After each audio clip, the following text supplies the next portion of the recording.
Hello everyone and welcome to our mock draft. The goal is to get more of these out before the actual draft itself started, but it's kind of running out of time here. So we're just going to be doing a quick draft and just going through one round, no trades, and seeing what I personally think will happen tomorrow once the draft starts. So we have the Tennessee Titans at pick 1. They need a QB pretty badly. I discussed that in my last video. I think Cam Ward is the obvious pick here. I do worry that he might have some developmental issues. Tennessee, they don't have the greatest core around him, and I think that he could really be a bust if they don't support him. But I think they don't really have another option but to take Cam Ward here, which leads into Cleveland. So Cleveland, they have a few options. It's either Travis Hunter, Abdul Carter, or Shador. I think the Shador rumors have definitely faded away a lot. You kind of have people realizing that Shador would probably be the 8th QB drafted last year. So should you really take him with a top 3 pick or a top 2 pick even? And that answer ends up being basically a no. So with that, I do think the Browns will take the Heisman winner, Travis Hunter. I think he could do a lot for their wide receiver room. I think he's a better cornerback, but I do think he could be a very, very good wide receiver. A lot of people have wondered how he's actually going to play in the NFL. I could see him playing some games at wide receiver and some games at cornerback. I'm not sure yet. We'll see how Cleveland utilizes him, but I do think he'll find a way to play a bit of both. But I think with Cleveland, he would primarily be a wide receiver.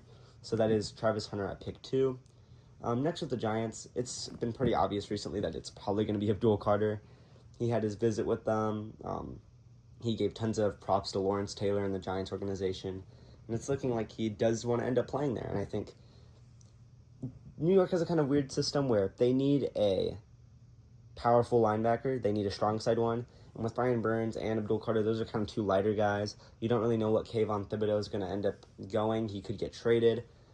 He might not get extended. And I think it'd be great to have that pass rush rotation. I think that'd be amazing for them. But it does kind of leave you wondering how exactly are you going to utilize these guys when you have two weak side linebackers in Abdul Carter and Brian Burns. But I do think that Abdul Carter will be the pick here, which leads into the Patriots. And they have quite a few needs. Wide receivers are a pretty big need, but I think offensive tackle is glaring. And that leads them with 2 different options in my eyes. Really 3. I think they could take Ashton Genty, but I just think that you got to prevent Drake May from getting killed in the backfield. So I think it's either Will Campbell or Armand Membu. Overall, I think Will Campbell is a better tackle from the collegiate level. I think he put on better tape, but he does have the shorter arm length, and it is projected that he potentially gets moved into guard, which I wouldn't mind either. I think the Patriots do have a need at left guard. Cole Strange, it's looking like they kind of want to use him more as a center, and I'm completely fine with that. I understand it. He hasn't fully panned out. But putting Will Campbell at guard, maybe you try and see if you can get anything out of Caden Wallace, but I'm going to pick Will Campbell, especially with Armand Membu primarily being a right tackle in college. I don't know if he could fully make that transition as quickly as they need to, so I will have Will Campbell as the pick at pick 4, which leaves the Jacksonville Jaguars in. Over the past few days, it could be a smokescreen, but it's looking like they really, really want Ashton Genty. Travis Etienne, he's been in tons of trade rumors. So it's just a lot of things are adding up, and it's starting to look like it will be Ashton Genty at pick 5, which I think makes sense. I think that gives Trevor a great weapon, especially when he lost so many. He lost Evan Ingram. He lost Christian Kirk. His O-line got worse. So I think adding Ashton Genty is an instant, basically jumpstart to a Jags team that I'd say arguably got worse than last year. So I will have Ashton Genty at pick 5, which puts the Raiders in a pretty tough decision here. Because obviously you'd want to take Ashton. Their running back room is Zamir White, Sincere McCormick, and a fossil in Raheem Mostert. So that leaves you with a difficult decision. Their O-line could definitely use some work. They have Colton Miller at left tackle, who might not be there for the long term. I think his contract expires this year. You have Jordan Meredith at left guard, who he had a pretty good year. You could see what they want to do with him. They have JPJ starting at center. Dylan Parham at right guard. I like Dylan Parham. I know a few Raiders fans are pretty split on him, but I think he can be a really great guard. And then you have DJ Glaze, who they drafted out of Maryland last year at right tackle. And he was okay at right tackle, but I think drafting Armand Membu instantly sits in a bit better. And you have DJ Glaze, who can be your potential swing tackle or be your left tackle of the future once Colton Miller eventually leaves. So I will have Armand Membu to the Raiders at 6. With the Jets up on the clock next, I think it's obviously going to be, it's between Tyler Warren or Mason Graham. I'm going to pick Tyler Warren. get Justin Fields a great weapon. You saw how great he worked with Cole Kmet back in Chicago. You know, Justin Fields, he loves his tight ends. I think Tyler Warren is a fantastic prospect, maybe a top 7 player in the class, and you get him here at pick 7 with the Jets. And I think that is a huge jump start. That way you're not starting Jeremy Ruckert at tight end going into the new year. So that leaves Carolina up next. I think they could go a few ways. I could see Mason Graham, but I think they did address the D-line enough.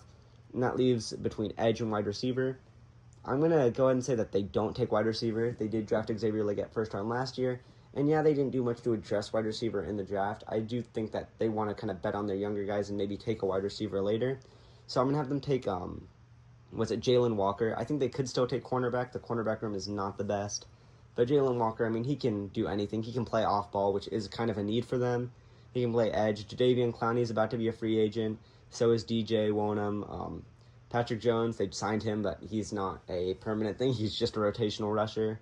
DJ Johnson still hasn't really panned out. They took him as a developmental guy, and he hasn't shown the most flashes. So I'm going to have Jalen Walker to the Panthers at number 8. And for the Saints, I think it's pretty easy here. I think you go best player available, Mason Graham. They're transitioning to that 3-4 defense with Brandon Staley, and I think just adding another guy on the defensive line will definitely help. I don't think drafting Shedeur is a good idea, especially when they're in cap hell for the next few years. I think you just got to try and take the best players possible, hope they pan out. That way you can have something left once you get through this kind of path of hell that the Saints are about to go through. So that leaves the Bears up next. I think the Bears could definitely trade down. They only have about 7 picks, and there's a lot of guys with picks behind them. But in the end, I'm going to have them go Mykel Williams. I can get the belief that they take tackle, but I do think that Braxton Jones is a good option. And yes, you could get a guy to sit behind him and then sub him once he's a free agent next year. But I do think that edge room does need help. I know they signed Dio, but I don't think that he's a starting caliber defensive end on his own. I think he's a good rotational piece. So it will be Mykel Williams at pick 10, which leaves the 49ers with an interesting position. They lost a lot of players. They lost cornerbacks, they lost offensive linemen, they lost defensive linemen. I'm going to have them going Kelvin Banks. I don't think you can start Ben Barcht or whatever his name is at left guard. He has shown that he's not the best, and I don't think he will be. He's still young, but I don't think they end up doing that. And if they don't draft a tackle here, I do definitely think they draft one later in, but I think Kelvin Banks, an amazing prospect. He's already kind of looking like he's going to be projected to move into guard, so I'm going to have them take Kelvin Banks. The Cowboys, instantly here, they've mentioned so many times they want to address the wide receiver position. You've got Tedero McMillan right there for you. I think that's an amazing fit. Good guy, you can put him on the outside while you have CD in the slot, and I think you can make some magic happen on a Dallas team that lost a lot of players. And that leads you to Miami. And Miami, they're in a rough spot. They need help at safety. They need help at cornerback, especially if Jalen Ramsey gets traded. They need help on the defensive line. They need help on the offensive line. They need help at wide receiver, arguably, with Tyreek going off the rails Antonio Brown style. I do think the pick would be Will Johnson here. You've got some worries about his top-end speed. He never ran the 40-yard dash. But I do think that you can still get a lot out of Will Johnson. I think he's a lockdown corner. Again, he did play injured basically all of 2024. He didn't play that much. And 2023 was definitely a better year for him. But I think he's shown enough to where you can trust him going into the future. Which leaves the Colts up next. So the Colts, we constantly always say that they're going to take these skill players in the first round, and then, what's his name? Chris Ballard always just ends up taking an offensive guy. I'm not sure exactly where they go here. I could see them trading back, but I do think it's either going to be edge or tight end. Mike Green and Shamar Stewart, I think they're phenomenal athletes. I could totally see them getting picked, but in this situation, I'm going to have them go Colston Loveland. If you want to see if AR is your guy, you might as well surround him with the best weapons possibly that you can and see if he can work. If he can't work with it, then at least the next year you draft a QB and he's into a way better situation. Now the Falcons, they have neglected the edge position, which has been a dire need for them for years, especially these Georgia players where they're just pumping out Georgia edge rushers in. Atlanta just refuses to take them, and I'm going to have them keep refusing to take an edge rusher. I'm going to have them go Jahdae Barron. Jahdae Barron, he got the award for the best defensive back, I believe, in the country last year. He can play cornerback, he can play safety. I think that he'd slot in his corner next to A.J. Terrell. That was definitely a weaker spot of their team last year, and I do think that that would greatly improve their defense, even if they don't really address their biggest need, which is edge and defensive line. And so this leaves the Cardinals. I really do think they'll trade back.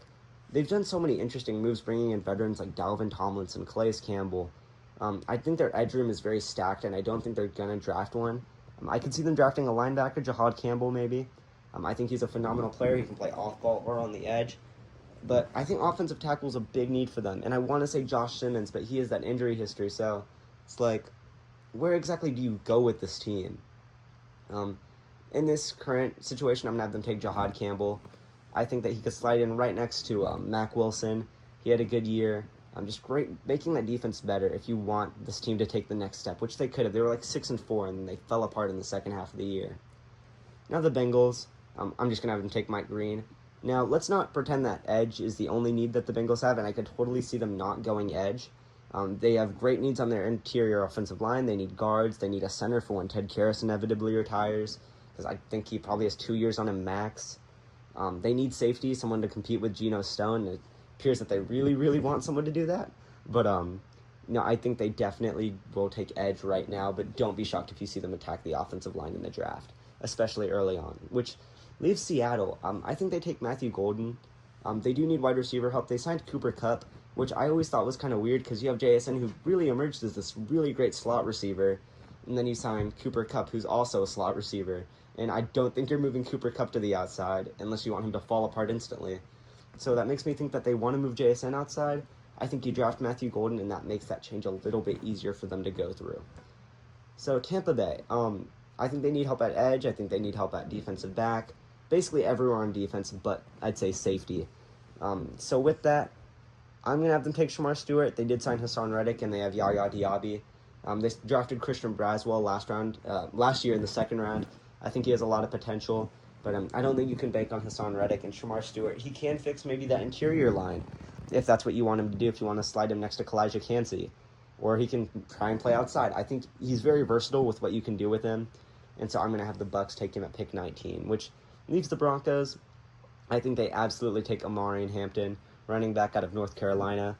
Their running back room, I don't think you can go in. I think he's a great player, but Jaleel McLaughlin cannot be your starting running back. So I definitely think that they take Amari Hampton, and I think he's a great player, aggressive runner, and I think he would slot in perfectly with Bo Nix, which leaves the Steelers. In this situation, I do think you take Shedeur. If you have worries that Shedeur Sanders isn't currently a starting NFL QB, then go ahead and draft him to the Steelers. If they sign Aaron Rodgers, you can have him sit behind him for a year. And if they don't, well, I think you're pretty confident with Shedeur Sanders this late into the draft going in and leading the Pittsburgh Steelers with DK Metcalf, with George Pickens, with Pat Freiermuth, with Jalen Warren, which leaves the Chargers next. A lot of people say that they're going to go wide receiver or tight end. Well, in this situation, there's not really any on the board right now that you can really justify taking. And even if there were, I don't think they take Colston Loveland. They signed Tyler Conklin, which, yeah, obviously you'd prefer Colston Loveland, but I don't think that they're going to attack that position.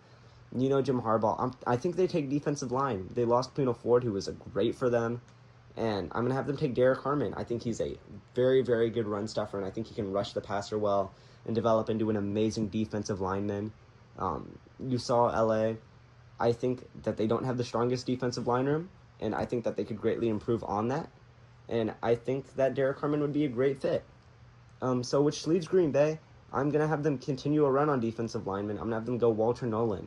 Walter Nolan, I think he can be a great pass-rushing defensive lineman, and I think he can do just tons of great things next to Kenny Clark, who is getting up there, and I just think that that'd be a great pick, which leads to Minnesota. I think they for sure trade down. They have 4 picks in the entire draft, but if they don't, then I definitely see them going safety, either Malachi Starks or Nick Emamori. Harrison Smith getting older. You lost Cameron Bynum. Josh Metellus also might be a free agent soon. I'm going to go Malachi Starks. I think it's definitely safety A or safety B. Nick Emamori definitely has a better physical upside, but I'm going to go Malachi Starks here. Which leaves the Texans. Everyone keeps saying that they're going to go offensive line, and I just do not see it. I'm personally a Texans fan, which y'all will find a pretty big thing about me later, but you sign Cam Robinson, you sign Trent Brown, and Trent Brown, I could totally see him retiring before the season starts. He had a bad injury, and he's been pretty injury-riddled this entire time. But you have Blake Fisher starting at right tackle if Trent Brown's gone. Blake Fisher, they spent a second-round pick on him. There's talks that he might move to left tackle and keep Titus Howard at right tackle. I just don't see that happening. I think the realistic line for them is Cam Robinson left tackle with Blake Fisher as a backup. And then left guard, Titus Howard with Lakin Tomlinson as a backup. Center, having J.R. Patterson. Right guard, Juice Scruggs and Ed Ingram. And then right tackle, you have Trent Brown. I think that's the most realistic situation. I just do not see them taking a tackle right now. I'm going to have them go defensive line. Kenneth Grant, their defense is amazing, and I think they could definitely add some youth to that defensive line. And, I mean, if your offense can't work, at least your defense could stop basically any team, which does leave the Rams, and I do think now they would take offensive tackle or maybe wide receiver. Adding a wide receiver to that room would be great, but also you have Rob Havenstein, who's probably not going to be on the team that much longer. I think Josh Timmons would be the pick here. You get your right tackle of the future, let him sit behind a year. Since you know he did have that injury concern, you don't know when he's going to be back. I think this would be great for developing him. And that way, start of 2026, you have your entire offensive line set and ready for you. Which leaves the Ravens. Normally I'd have them go defensive line. You did have Michael Pierce retire. But in this situation, there aren't really any left. Unless you feel really confident about Tyleik Williams or Darius Alexander, which I don't think they go this high.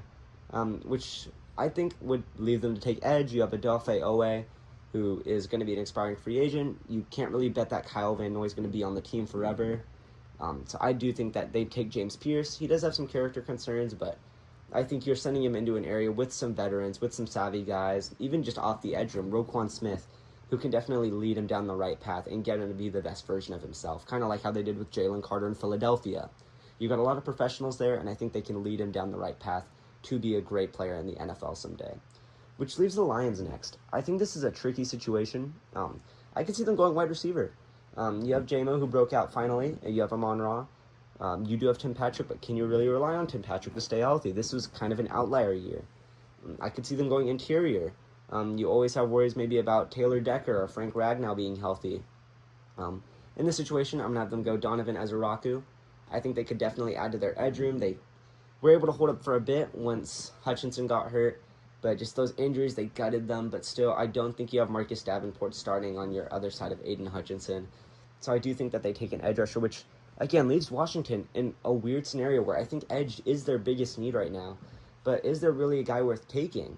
So I think that leaves it down to wide receiver or cornerback. I think that you could see them take Emeka Egbuka. I think you could see them take Maxwell Harrison, and I'm going to have them go cornerback. Marshawn Lattimore was not really the best. He did play injured a lot of last year, but he just was not really what you'd want from him. And then you cut Benjamin St-Juste. He signs with the Chargers. Got Emmanuel Forbes gone. You have Mike Sanders still, who was very good for you last year. But I think you just do address the secondary and try and keep getting it better, which, again, puts the Bills in a weird situation. I'm going to have them go wide receiver here, Emeka Egbuka. They signed Josh Palmer. I think he could be a good 3. You have Shakir. You have Keon Coleman. I think this sets you up for wide receiver for the next few years. And I just think that you have to continue getting that what's offense better in the defensive line. Especially, I think Maxwell Harrison would be the pick if he's available. He does have some current off-the-field issues. Not sure if they're true or not, but I think that could tank his draft stock. Now you have KC. I think they go offensive line here for sure. It's just, is that going to be tackle or guard? You have Kingsley Suamataia, who got moved to left guard, or at least is projected to. So I do think they end up going tackle here. Yeah, they signed Jalen Moore, but that's a 2-year deal. You can probably cut him after this year. I don't think you can rely on him to be your starting left tackle. And we saw what happened last year when they didn't have a left tackle. They got their butts blown in by the Philadelphia Eagles. So, which leaves Philly last pick. I think they could go defensive line, but again, I don't think there's really anyone available to fill that Milton Williams hole. And they do have Moro Ojimo, who I think could develop very well and kind of be an underrated player on that defense. I'm going to have them go Nikim and Worry. I think safety's a big, big need for Philadelphia. They got rid of C.J. Gardner-Johnson. And you have Sidney Brown. But I think 2 safeties, you could always have 3. And 3 great safeties, I think you can develop a really great team around that. So that's going to be our final draft. I appreciate y'all for watching this. I hope y'all enjoy. I know it's a 19-minute video, but I do hope that you guys enjoy this video, and let's see how the draft goes. So this is PM Sports Talks, Paul Miranda signing out, and see y'all on the next video.